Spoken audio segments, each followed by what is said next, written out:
As of recording this, today is the 20th, and as you can see here, Troy Jackson has 48% of the necessary delegates to become the main Democratic Party Senate candidate for 2026.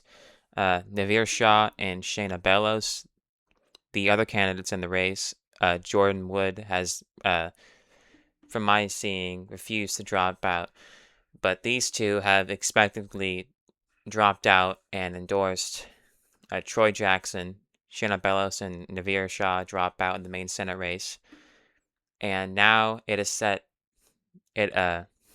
Troy Jackson is now the presumptive Democratic nominee for the main Democratic Party, and is ready to fight against Susan Collins in the general.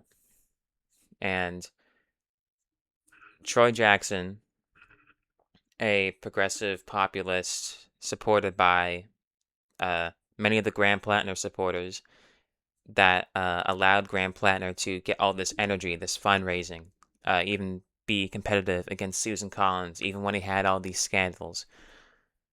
And Susan Collins, a Republican in a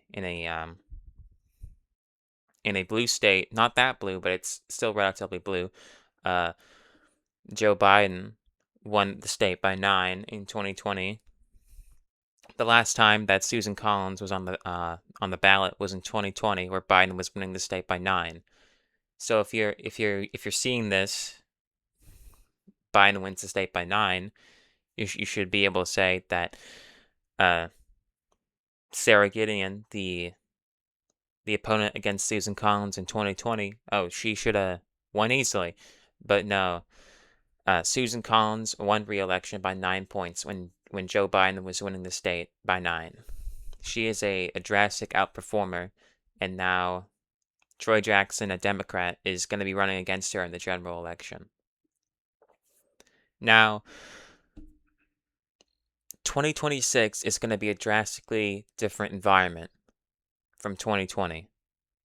There was all this talk about 2020 being this giant blue wave year where Trump was going to lose in a landslide, which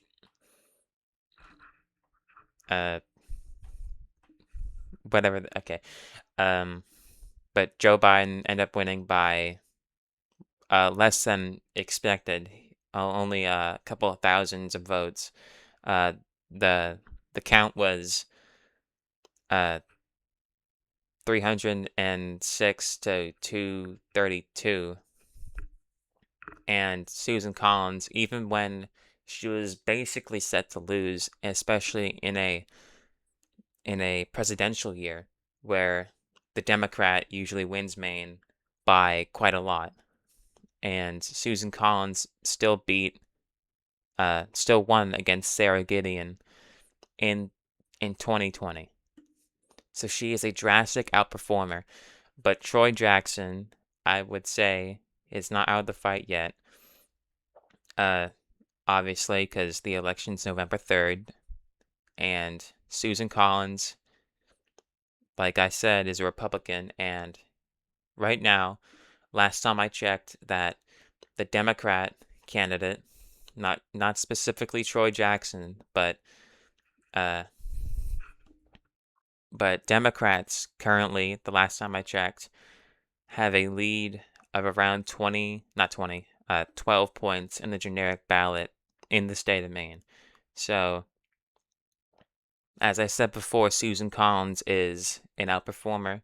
She cannot be underestimated by any means.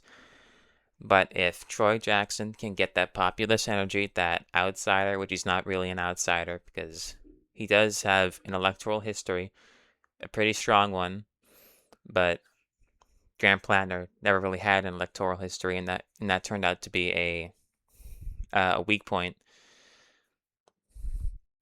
And now Susan Collins is now in the fight against Troy Jackson, and if Troy Jackson can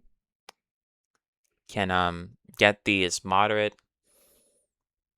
I wouldn't really classify them as moderate, but people that were struggling to vote for Graham Plattner because of all these scandals. He can probably win over them very easily.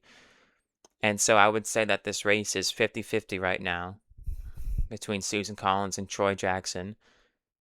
Troy Jackson doesn't have all this baggage, doesn't have all the baggage that the Plattner campaign had, and it is really expected to do quite well here. Currently, Republicans have a 53 to 47 seat majority in favor of the Republican Party, but the Democrats are not necessarily out of gaining control of the Senate. It's actually in the realm of possibility, especially when it's a Democratic wave year and these all Trump endorsed Republicans are really weak. As you can see in Georgia, this is what I think the race is going to be like. Georgia, John Ossoff holds on. North Carolina, Roy Cooper wins over Michael Whatley. He's pretty not that of a strong candidate, especially when Roy Cooper, he's the former governor, obviously, of that state.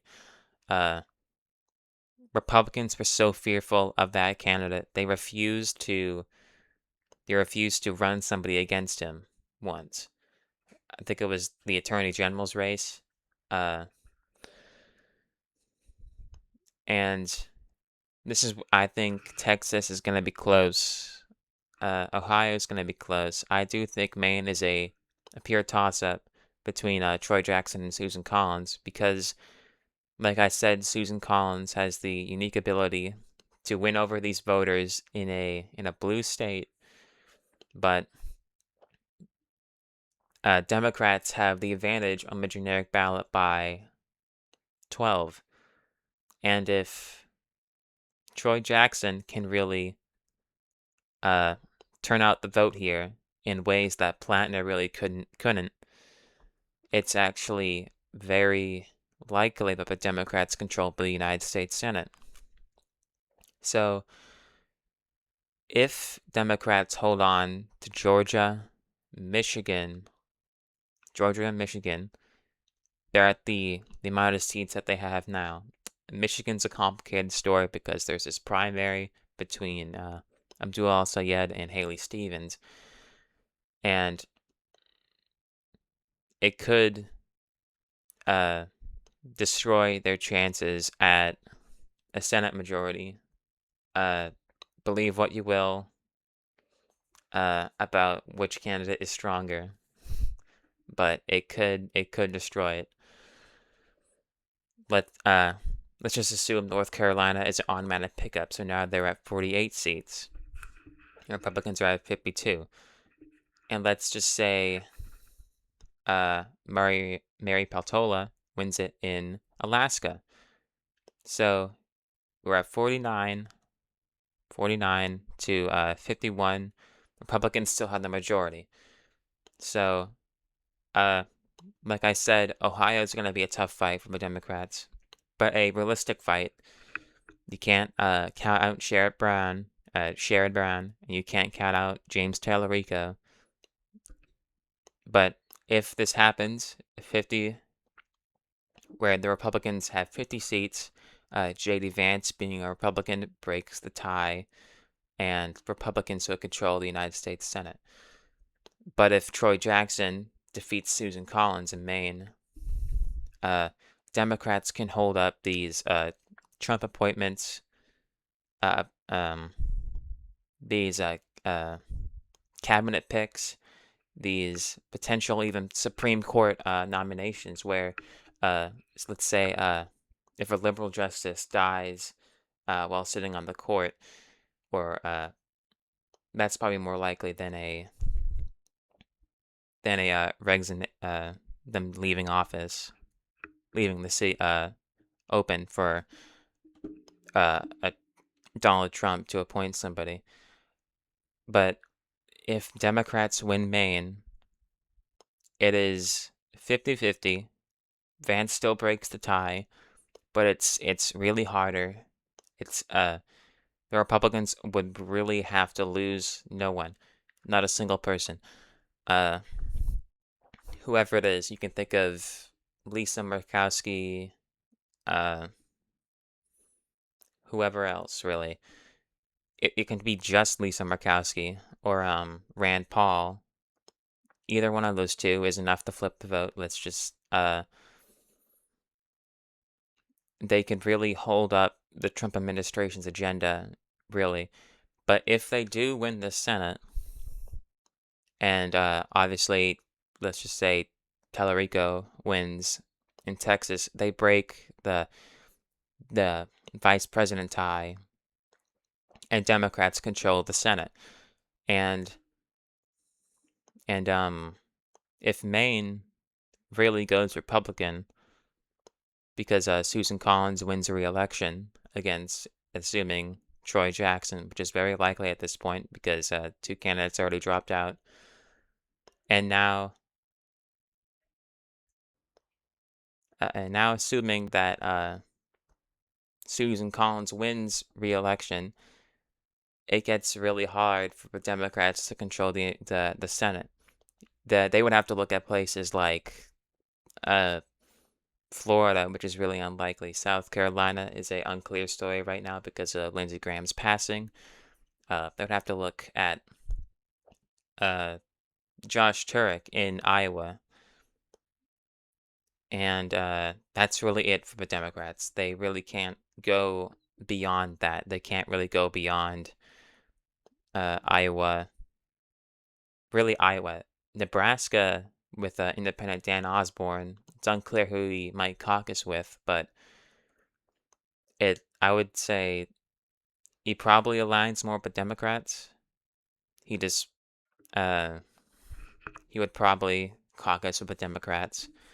But if Susan Collins wins re-election in Maine, it gets uh virtually impossible. I say virtually because it's still possible. They can win in Ohio. Sherry Brown has a history, electoral history in Ohio. He was on the ballot in 2024 where he lost his seat because of the how largely how big Trump's margin was in Ohio in that cycle. Texas, they could win Texas too with James Tallarico.